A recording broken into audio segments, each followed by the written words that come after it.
Hey everyone! Welcome to this workshop on understanding arguments. In this video, we will learn about ethos, pathos, and logos, and look at some fun examples that can help us understand how to articulate the rhetorical moves that are happening in these and other examples. The first rhetorical appeal we will look at is ethos. Ethos is showing your audience that your information is coming from credible sources, your information itself is credible, or convincing the audience of your character. Let's take a look at the example. This is a meme that contains screenshots from the TV show SpongeBob.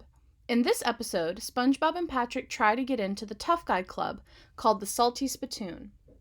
When SpongeBob and Patrick are denied entry from the bouncer for not being tough enough, another patron walks up and the duo watch him prove his toughness by telling the bouncer that he had nails for breakfast, without any milk. This is the tough guy's ethos. He is so tough that he can have nails without milk as his breakfast cereal, and since this proves that his character is tough, the bouncer lets him in.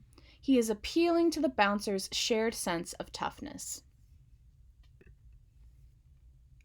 The second rhetorical appeal we will discuss is pathos. I think this is the most familiar one to most people. Pathos is an emotional appeal inspiring anger, pity, sadness, or any other emotion for an argument by using meaningful language and emotionally evocative examples. The meme on the right shows a screen cap of Sarah McLachlan with a golden lap and the text, "Hi, I'm Sarah McLachlan, and I'm about to ruin your day." I am sure that you all have seen this commercial in your lifetime, but if you haven't, pause this video. I have a YouTube link available in the module. You can view it there and then come back here. So, let's talk about what's happening here. How is this appealing to the audience's emotion?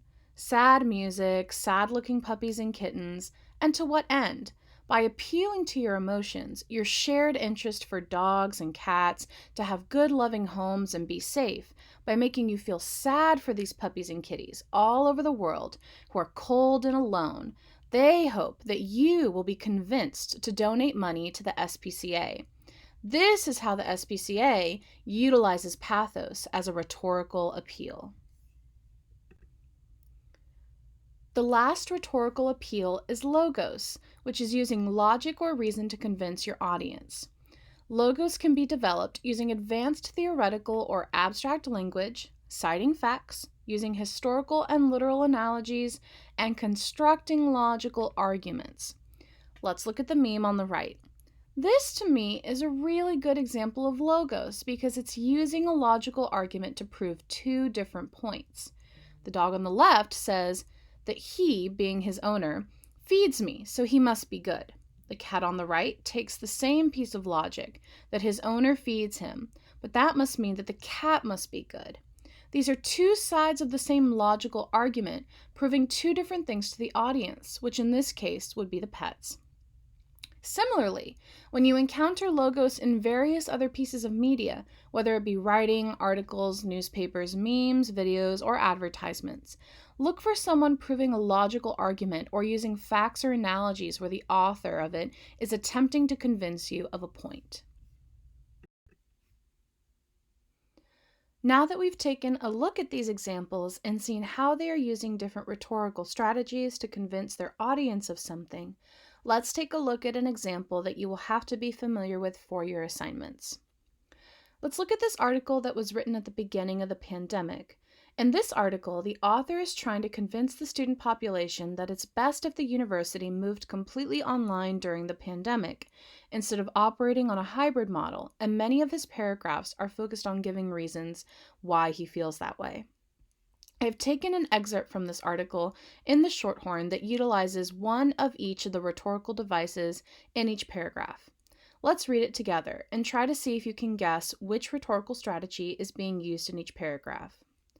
First, it has been known for several months that it is possible for asymptomatic carriers of COVID-19 to spread the virus to others. The same goes for those who are pre-symptomatic. Lacking any other noticeable symptoms is no reason to assume that you are not a carrier. Data from the World Health Organization indicates the virus is being transmitted by young asymptomatic carriers. Secondly, the campus repopulation plan works under the assumption that its guidelines will be followed perfectly. It relies on thousands of students to successfully adhere to all of the hygiene guidelines that the plan lays out. Such an idea is not feasible on a college campus. If we can't prevent some people from sticking gum under their desks, then how can we expect to enforce more than 20 pages of COVID-19 prevention measures? Even UTA interim president Teak Lim admits that the campus repopulation plan has no guarantee of success. He writes, "None of us can guarantee what shape COVID-19 will take, and none of us can guarantee a COVID-19 free environment, but we can do our part to keep one another safe and healthy."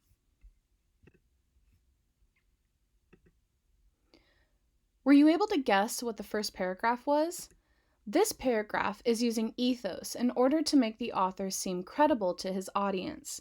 He is enhancing his credibility by referring to data that was given out by the World Health Organization, so that, when reading, you might think that you can believe him. How about the second paragraph? This one is a bit tricky, but the last sentence gives it away. This paragraph uses logos in the last sentences by creating a logical if-then argument to help prove their point. And the third paragraph, have you come up with an answer for it? Of the three, there is only one left. This paragraph is using pathos. Bonus! Let's take a look at the picture that was used as a cover image for the article. Pictures that are included in articles are just as much a rhetorical device as any of the words that are written. Did you notice the picture? It's pathos. Were you able to guess why? Let's look at what's actually happening in it. A student with long hair wearing a mask is walking through the halls, sweating and nervous as a cartoon version of the coronavirus wearing a backpack chases it down the halls. Around the student, others are also wearing masks, and one in the background seems to be coughing.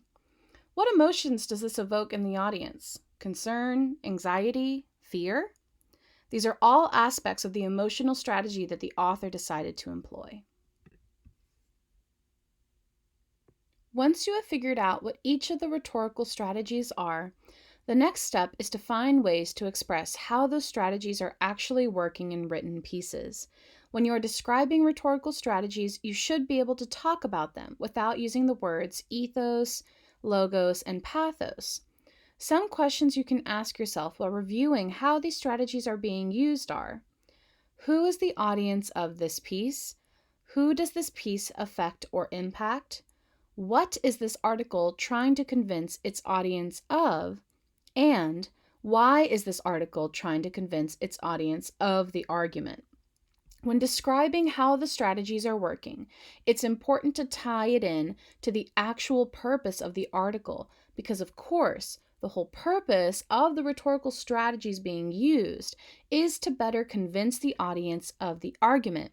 So, your focus when describing this should be who, how, and why. Do you have a hard time finding ways to describe the rhetorical strategies? Consider opening your statement with some of these power words. For logos, say things like makes the case, cites and references so-and-so, or argues. Can help clue your audience to the fact that logos is being used. How about ethos? To help describe the strategy ethos, consider using things like proves credibility by, argues and appeals to, and this can be a shared opinion, moral aspect, or something similar, or cites a personal experience in order to relate to the audience by XYZ. All of these power words can be helpful when describing ethos. And now pathos. These are the most fun to describe.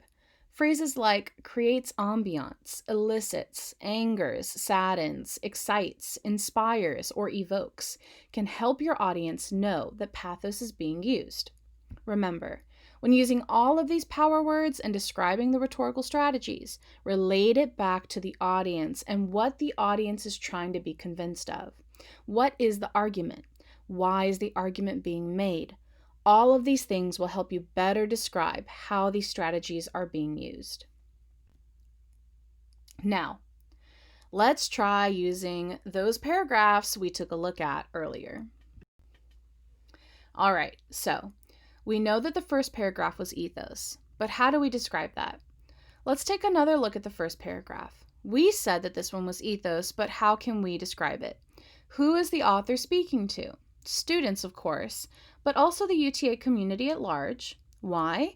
Because he wants them to believe his argument about moving the university to fully online. So, in this paragraph, what is he doing? How is he trying to prove this argument?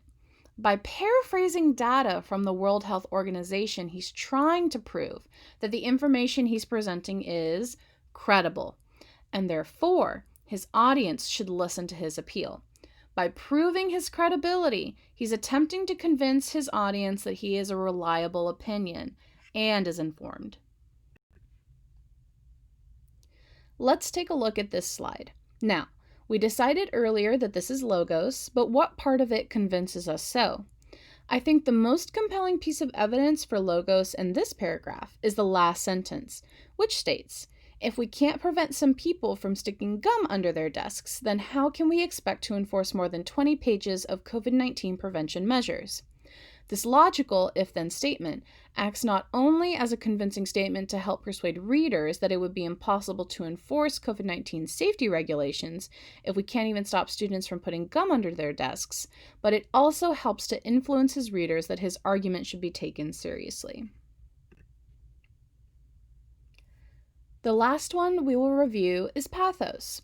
I find that pathos strategies are easier to identify simply because they are more intuitive and dependent on how the article makes the reader feel.